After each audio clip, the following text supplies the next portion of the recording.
伫中华县有买这2万剂这批蛇疫苗，要互中价收入，也有65岁以上的时大来做。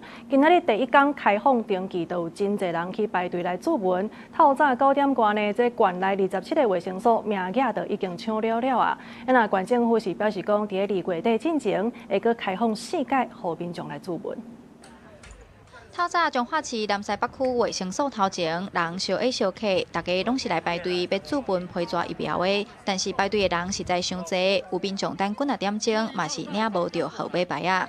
迄个啊，你有无？无啊。用袂使，这不是很习惯吗？这不用排啊，但是不勉强啊，你要遵守规则啊，是要办怎么办事。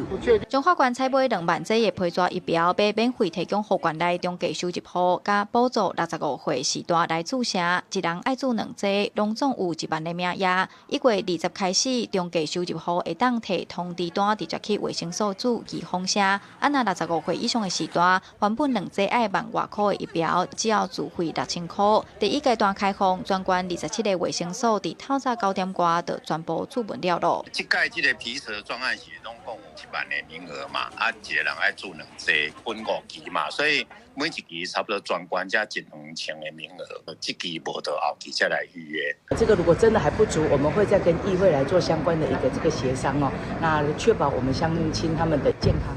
彰化县府表示，2月底进前会搁开放4届的批蛇疫苗登记，后续会看民众注意封城的状况，根据批蛇专案的成效评估讨论，看时到是毋是要搁增加名额。记者杨淑晴彰化报道。